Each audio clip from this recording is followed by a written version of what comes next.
Assalamualaikum warahmatullahi wabarakatuh. Salam sejahtera untuk kita semua.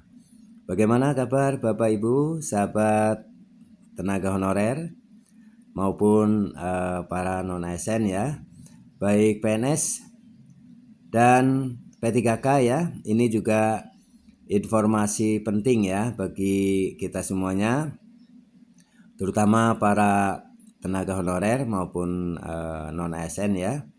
Ada informasi dari Menteri Pendayagunaan Aparatur Negara dan Reformasi Birokrasi, Bapak Abdullah Azwar Anas ya, akan menyampaikan tentang progres pengadaan ASN tahun 2024. Ini dalam konferensi persnya ya, akan dijelaskan mengenai progresnya ya untuk ASN tahun 2024 ini seperti apa. Mari kita simak bersama informasinya agar bisa mendapatkan pemahaman yang lengkap ya. Dan ini untuk kelangsungan Bapak Ibu para honorer semuanya. Dan untuk para ASN ya, baik PNS maupun P3K, ini dengan adanya progres pengadaan ASN ini tentu saja ada hal-hal baru yang akan disampaikan oleh Bapak Menteri Pendayagunaan Aparatur Negara Abdullah Azwar Anas. Nah, untuk yang baru mendapatkan channel Solusi Kreatif ini, ya silahkan sampaikan subscribe, like, isi komentarnya, dan share video ini ke grup WA lainnya agar para tenaga honorer maupun non ASN bisa mendapatkan informasinya selengkapnya. Mari kita simak bersama. Inilah progres pengadaan ASN 2024.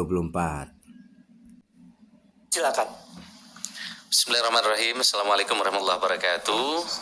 Selamat siang, salam sejahtera buat kita semua, Pak Wamen. Terima kasih Pak Wamen sama Pak Dirjen.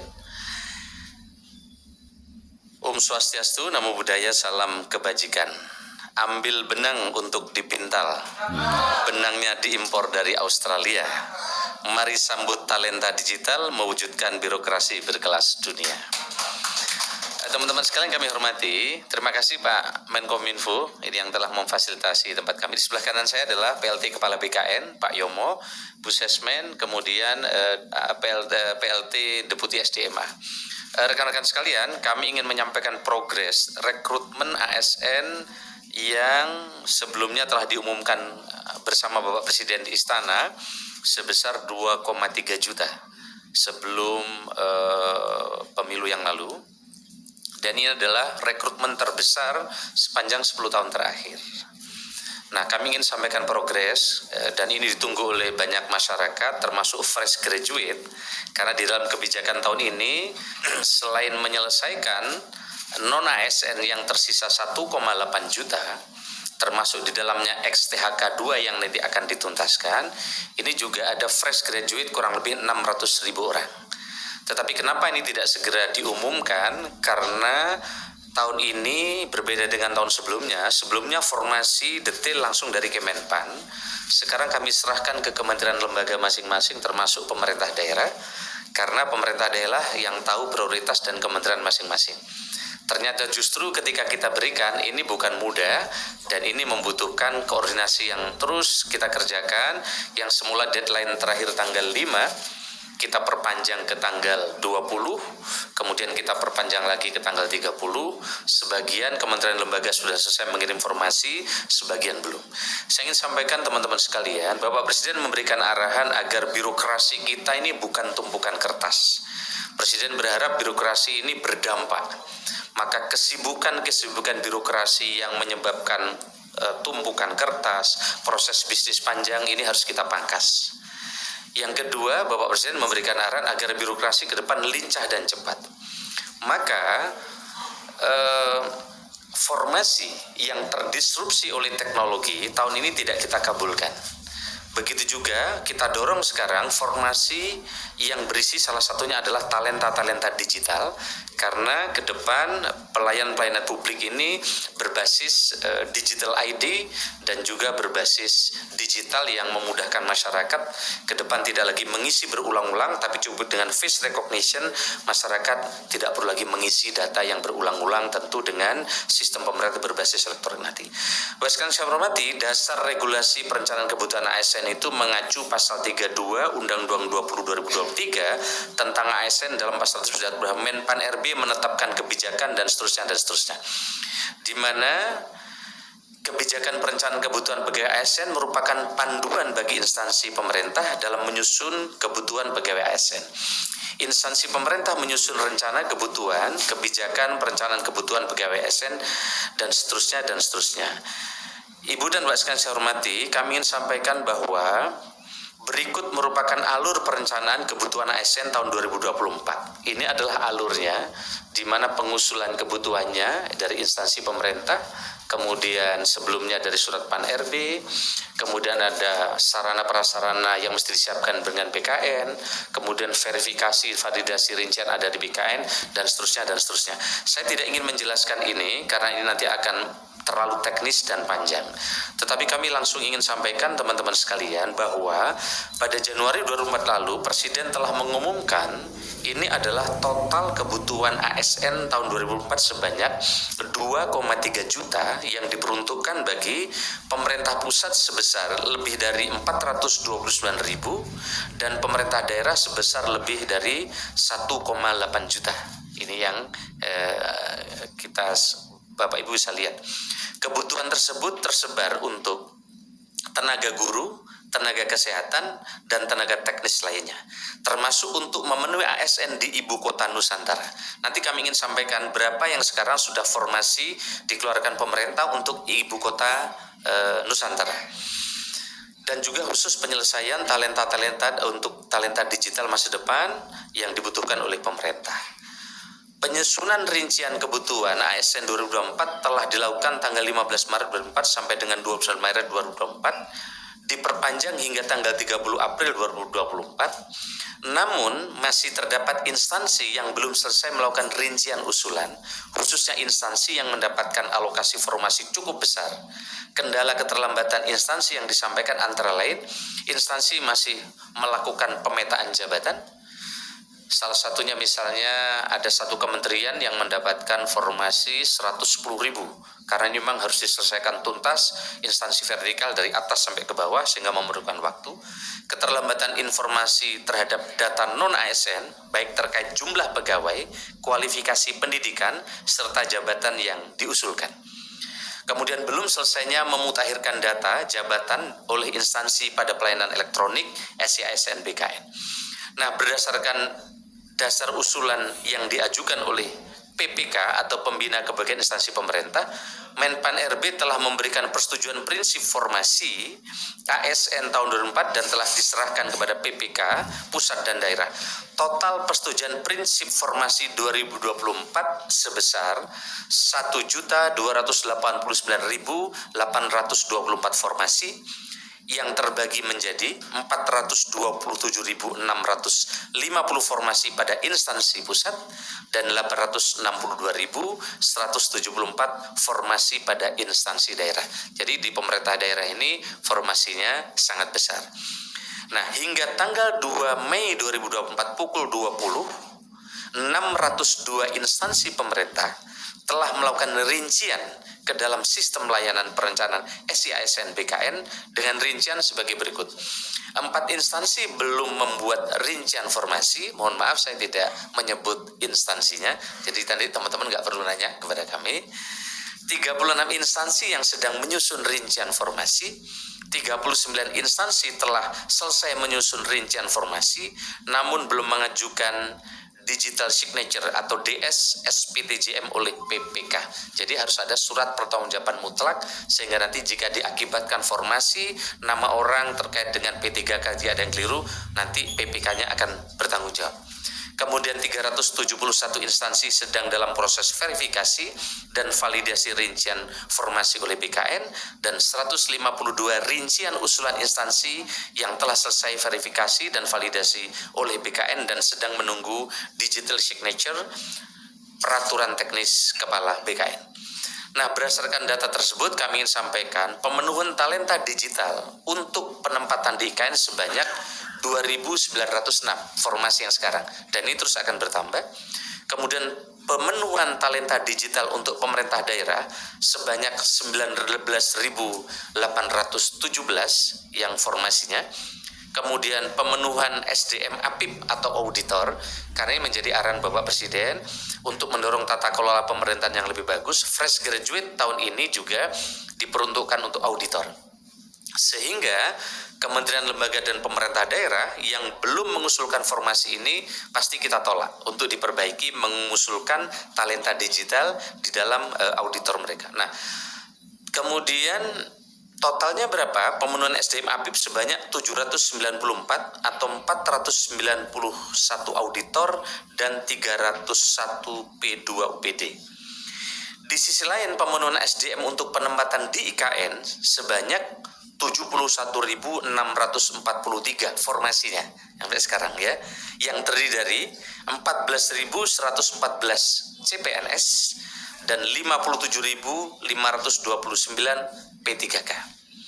Di samping itu, pemerintah juga membuka jalur penerimaan CPNS pada 8 instansi penyelenggara sekolah kedinasan dengan alokasi sebanyak, yang ini pertama kali kami umumkan pada kesempatan ini teman-teman sekalian, karena dari beberapa hari kemarin kami belum selesai, baru selesai hari ini, dan kami sampaikan di depan publik untuk pertama kalinya untuk formasi sekolah kedinasan.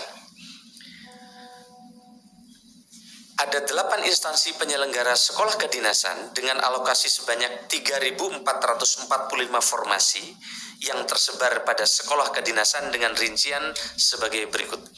Kementerian Keuangan atau Politeknik Keuangan Negara atau STAN sebanyak 722 formasi. Ini yang ditunggu karena mereka begitu masuk, seleksi ketat, lulusannya mereka langsung jadi PNS. Kementerian Dalam Negeri, Institut Pemerintahan Dalam Negeri sebanyak 721, Badan Intelijen Negara atau BIN, Sekolah Tinggi Intelijen Negara sebanyak 400, Badan Cyber dan Sandi Negara, karena kita sedang mendorong penguatan digitalisasi yang aman, maka Sekolah Tinggi Sandi Negara kita beri formasi tahun ini sebanyak 105, Badan Pusat Statistik atau BPS yaitu Politeknik Statistik atau STIS sebanyak 355. Kementerian Hukum dan Hak Asasi Manusia atau Politeknik Ilmu Pemasyarakatan dan Politeknik Imigrasi sebanyak 400. Kementerian Perhubungan ada 22 sekolah kedinasan, kita siapkan formasi 622. Dan Badan Meteorologi, Klimatologi, dan Geofisika atau BMKG, karena tantangan climate change, global warming ke depan sangat besar, maka Sekolah Tinggi Meteorologi, Klimatologi, dan Geofisika kita siapkan SDM unggul untuk masuk di tempat ini, yaitu sebanyak 120 orang untuk sekolah kedinasan ini. Setelah penyerahan persetujuan izin prinsip sekolah kedinasan, pembukaan pendaftaran sekolah kedinasan tahun 2024 direncanakan akan dilaksanakan pada minggu kedua bulan Mei setelah penyelenggaraan sekolah kedinasan berkoordinasi secara teknis dengan BKN. Sedangkan untuk pelaksanaan seleksi CASN 2024 rencananya akan dilaksanakan mulai bulan Juni atau Juli setelah instansi menerima surat keputusan Menteri Pan-RB tentang penetapan kebutuhan formasi atau formasi pegawai ASN. Setelah memperoleh surat keputusan Menpan-RB tentang penetapan kebutuhan formasi instansi pemerintah dan berkoordinasi dengan BKN untuk pengumuman lowongan formasi dan persiapan seleksi tahun 2024. Rekan-rekan sekalian saya hormati, terkait kemarin adanya himbauan dari harapan dari Ombudsman agar seleksi CPNS ditunda setelah pilkada. Kami ingin sampaikan teman-teman sekalian bahwa ini adalah keputusan dari Undang-Undang ASN nomor 20 tahun 2023 di mana telah diputuskan bersama Komisi 2 bahwa penyelesaian tenaga non-ASN selambat-lambatnya diselesaikan pada bulan Desember. Sehingga pertama dari sisi regulasi tidak mungkin ini ditunda. Desember 2024, sorry. Jadi selambat-lambatnya menurut undang-undang harus diberesin di Desember 2024.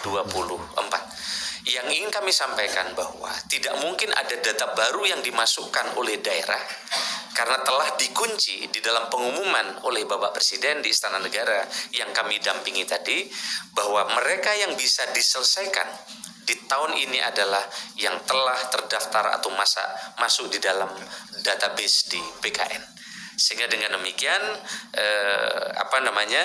kekhawatiran adanya data baru yang tumpang tindih dimasukkan karena proses politik di daerah, hemat kami ini menjadi catatan, tapi menurut kami tidak, karena mereka harus tercantum data di database BKN. Yang kedua, kami ingin sampaikan sebagai informasi rekan-rekan media, rekrutmen ASN kita saat ini sangat menjunjung tinggi nilai transparansi dan akuntabilitas. Contohnya ini, contoh ya. Ini adalah live score hasil tes di kantor BKN. Jadi ketika putra-putrinya sedang mengerjakan tes di dalam, orang tua, keluarga, sanak saudara langsung bisa melihat hasil nilai tes yang dikerjakan oleh putra-putri kita. Sehingga live score ini menjamin adanya ketepatan, transparansi, dan juga tidak ada lagi joki untuk bisa membantu mereka. Kemarin sempat ditemukan, maka sekarang kita pasang 2 face recognition. Saat daftar kita pasang face recognition, saat mengerjakan soal di komputer masing-masing juga pakai face recognition. Waktu itu ditemukan ada joki. Ternyata waktu masuk pakai face recognition itu, ketika mengerjakan soal mereka ke toilet, yang masuk orangnya beda. Nah, sekarang begitu dengan face recognition ini akan lebih terjaga. Saya kira ini tidak ada lagi istilah titipan. Putranya Pak Kepala BKN saja yang membuat soal berapa kali tes? 2 kali juga. Banyak sekali putra-putra pejabat yang bikin soal juga nggak bisa diterima. Karena memang ini pekerjaan soalnya memang sangat detail dan antara satu kanan kiri juga berbeda. Saya kira ini teman-teman sekalian, informasi terkait dengan penyelesaian ASN dan non ASN tahun 2024 yang ditunggu oleh banyak masyarakat. Sebelum tanya jawab, saya ingin sampaikan pergi ke kebun petik alpukat. Buahnya ranum masih diikat. Pengadaan ASN kian dekat, bulatkan tekad, satukan niat. Saya kira itu, terima kasih. Assalamualaikum warahmatullahi wabarakatuh. Warahmatullahi wabarakatuh. Rekan-rekan ada yang mau ditanyakan? Oke. Ya, tadi saya Malaika dari Kompas TV. Tadi ada 71.000 saya Malaika dari Kompas TV, Pak. Tadi ada 71.000 penempatan SDM di IKN. Itu untuk pos mana saja ya, Pak? Ada rinciannya kah? Dan masih soal IKN, kemarin Bapak menyinggung soal tunjangan khusus untuk pionir ASN di IKN dan akan dirapatin dulu sama Presiden. Udah ada update-annya kah, Pak? Lalu untuk mekanisme sewa atau beli rusun di IKN bagaimana dan berapa biayanya? Terima kasih. Ya, baik, terima kasih. Saya biasanya dikasih kertas sama Judan. Nah, pertama terkait formasi itu, jadi ini formasi untuk instansi pusat yang akan pindah ke IKN. Nah, formasinya macam-macam. Jadi misalnya Kementerian Kesehatan, Kementerian Pendidikan, begitu juga Kementerian Dalam Negeri, dan seluruh kementerian yang lain, mereka kita minta mengusulkan formasi untuk ke IKN. Ini adalah fresh graduate. Jadi di samping mereka akan pindah pegawai yang sekarang sudah ada, sekaligus sekarang juga disiapkan formasi oleh Bapak Presiden talenta-talenta multitasking, talenta-talenta digital untuk direkrut ke IKN, kira-kira gitu. Kemudian yang berikutnya terkait dengan tunjangan pionir. Mohon maaf, ini masih sedang dikaji. Kita sedang siapkan 2 opsi untuk dibawa di ratas, tetapi memang kemarin masih dilakukan pendalaman yang lain sehingga belum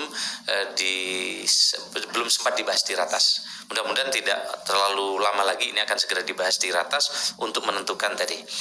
Yang berikutnya, karena nanti di situ akan ada, selain IKN kan ada Pemdasus, pemerintah daerah khusus ibu kota Nusantara, dan seterusnya.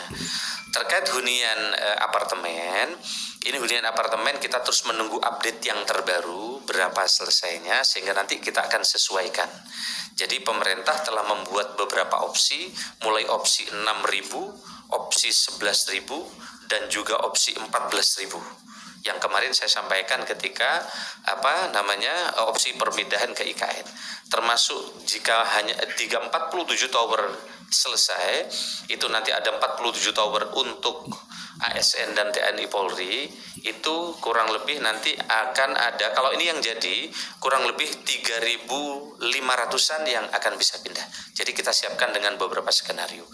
Dengan demikian progres persiapan pemindahan atau penugasan ASN yang di IKN, pemerintah telah menyiapkan dengan skenario yang cukup komprehensif. Sekali lagi nanti menunggu kesiapan terbaru dari hunian yang ada di IKN. Saya kira itu, terima kasih. Baik, pertanyaan selanjutnya. Oke. Oh ya, silakan Mbak, tadi yang di belakang. Iya.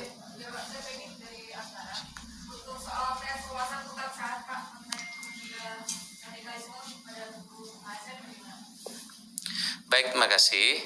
Saya kira menarik pertanyaannya. Jika sebelumnya itu soal kita hanya 100 ya, soal kita hanya 100. Kemudian banyak sekali usulan supaya untuk mendeteksi adanya calon ASN ini terpapar radikalisme dan lain-lain, maka tahun kemarin dan tahun ini jumlah soal kita 110.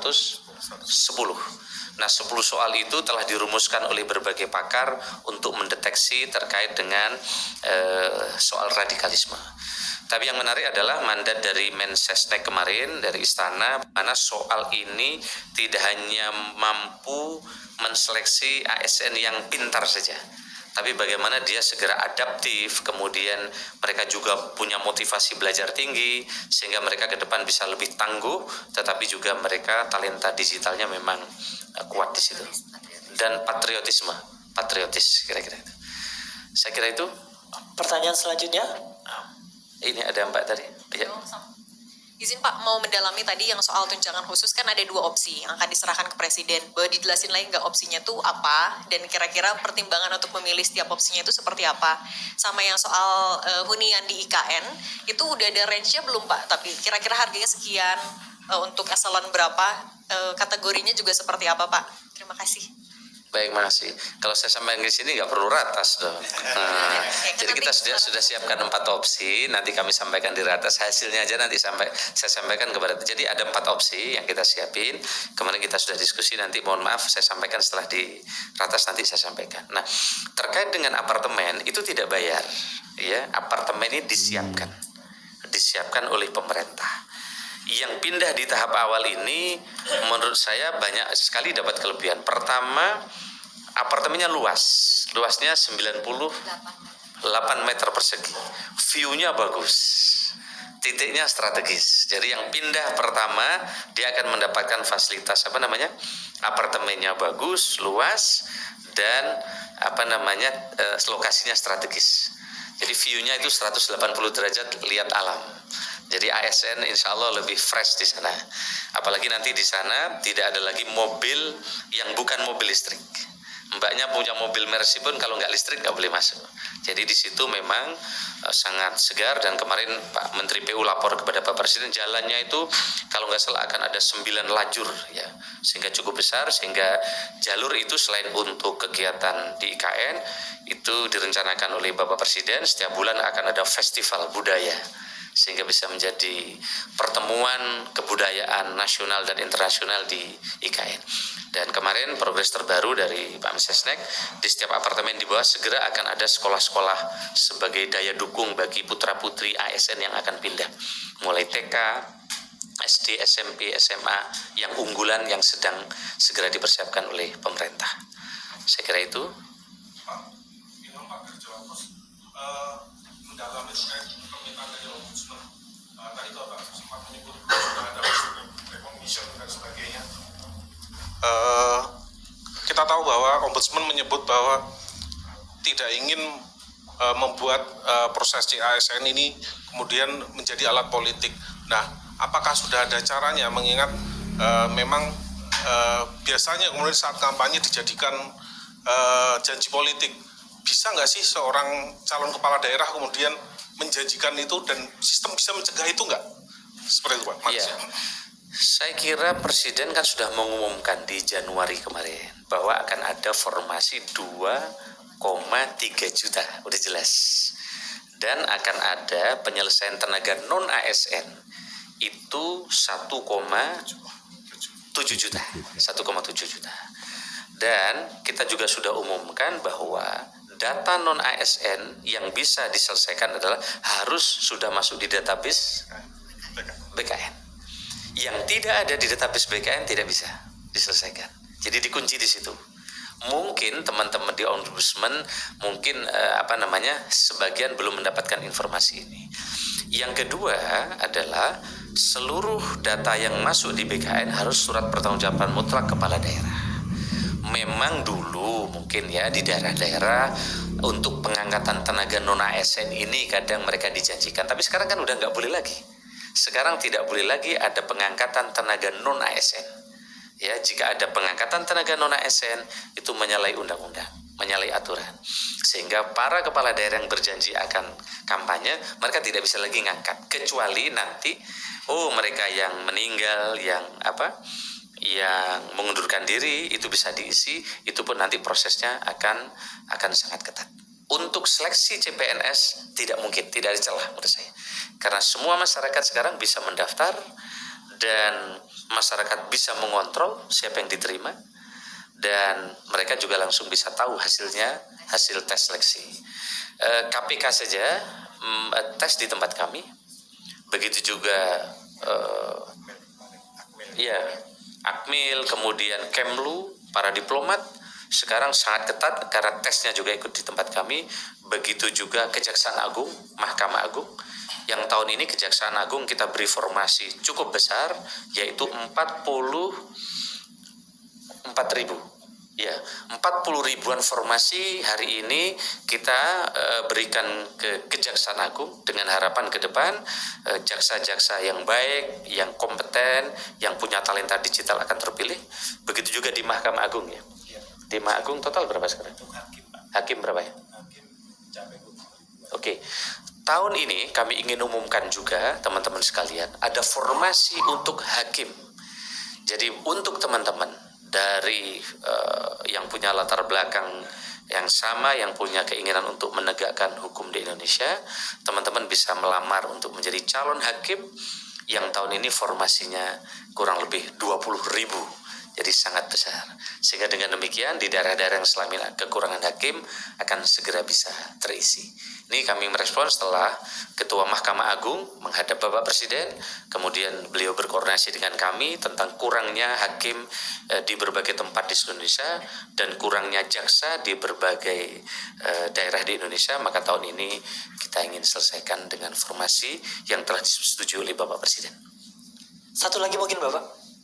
Ada lagi yang ingin bertanya? Awak media? Cukup mungkin ya. Cukup? Baik teman-teman sekalian, kenapa? Ada yang urgent enggak tuh? Oke, saya kira ini terima kasih banyak. Mudah-mudahan informasi ini bisa diterima oleh teman-teman di seluruh Indonesia yang memerlukan informasi ini. Segera apply sesuai dengan dan siapkan berbagai persyaratan. Nanti buka di akunnya SCASN yang ada di BKN, SCASN yang ada di BKN, dan nanti kami juga akan terus pantau berbagai perkembangan. Pesan kami, jangan percaya kepada siapapun yang menjanjikan akan bisa membantu mengantar diterima menjadi PNS. Ya, sekali lagi pesan kami, jangan percaya kepada siapapun. Putra kepala BKN aja nggak diterima. Padahal beliau yang nyiapkan tim, yang nyiapkan soal. Dan banyak sekali putra-putri para pejabat Indonesia tidak diterima. Kenapa? Karena sistemnya sudah digital, sudah pakai CAT. Ini banyak setelah diterima merasa saya mengurus, akhirnya mereka kemudian tertipu oleh janji-janji itu. Kami kira itu, terima kasih, selamat siang. Santi Namo Buddhaya. Assalamualaikum warahmatullahi wabarakatuh. Nah, demikian ya Bapak Ibu sahabat honorer dan tenaga non ASN ya. Informasi yang lengkap yang disampaikan oleh Menteri Pendayagunaan Aparatur Negara dan Reformasi Birokrasi ya, yang telah menyampaikan progres ya pengadaan ASN tahun 2024 ya. Ini cukup menjanjikan ya, peluangnya besar. Silakan Bapak Ibu, sahabat honorer dan para alumni ya yang baru lulus ya, fresh graduates ya, yang akan berminat untuk menjadi tenaga ASN, silahkan mendaftar ya. Sekitar bulan Juni ya. Nah, silakan ikuti ya. Terima kasih Bapak Ibu, sahabat honorer semuanya, tenaga non ASN dan para alumni ya, yang telah menyimak video ini sampai selesai. Semoga bermanfaat. Jangan lupa subscribe, like, isi komentarnya di Solusi Kreatif channel ini. Terima kasih. Assalamualaikum warahmatullahi wabarakatuh.